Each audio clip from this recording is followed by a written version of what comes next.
Today we're going to be talking about how everything is transmedia. We're going to be focusing in on the whole idea of what media is and transmedia and omnichannel and things like that. And Jonathan and I have been talking about this for quite a while, and you just got back from Boston. Yeah, I just delivered a conference presentation on omnichannel experience development, which is a mouthful.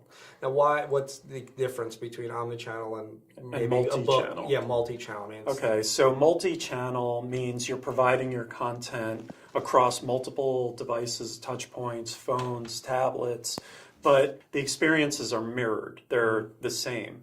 Whereas omnichannel leverages the user interaction, the data that's coming back from the experience to identify where you are, what device you're using, as well as what phase of engagement with a brand or a business you're at. So an omnichannel strategy can deliver an appropriate experience to you based on all that data. So it's different than just having a mirrored experience on every device.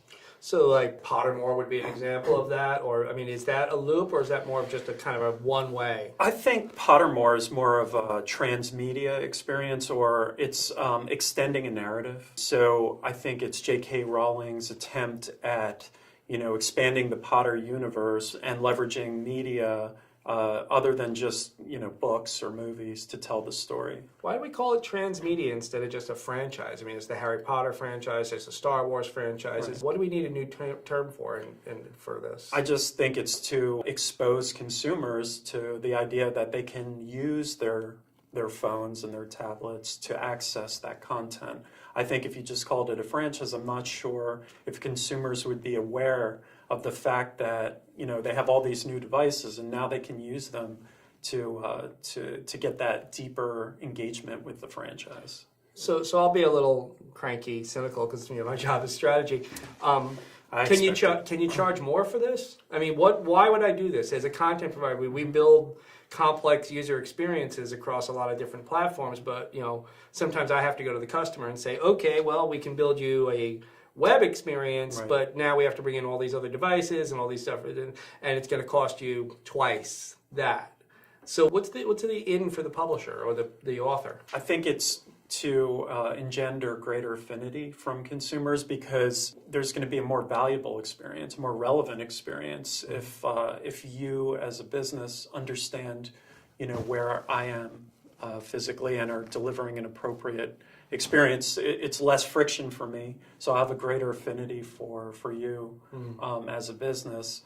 To kind of bring an EPAM focus to this, when you're doing transmedia, one of the things that you have to do is have a very strong technology platform in an editorial creative sense. Your creativity is not bounded if your publishing platform is unbounded. Yep. So clearly it's more than just a CMS platform. It's a content strategy. You have to have a strong content strategy, meaning not just the writing, but the narrative has to be thought through. There has to be a continuity across disparate platforms. To your point, I think from a technology standpoint, you have to separate the content from the presentation layer, so you're not fixing your content to templates or web pages, but you're preparing it to be transported and distributed across different types of platforms. So that takes great planning.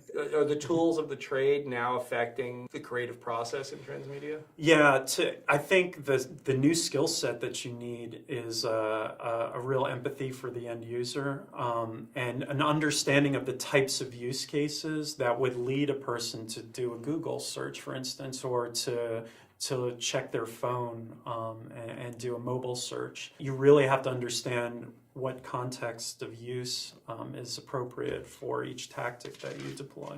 There was recently an executive from ABC who said in public that second screen's a distraction during the show. People just want to watch the show. It depends on the type of content, right? If you're watching unscripted reality programming. You mean like this? Everything being transmedia at this point, these platforms are kind of critical to make that go. Absolutely. So.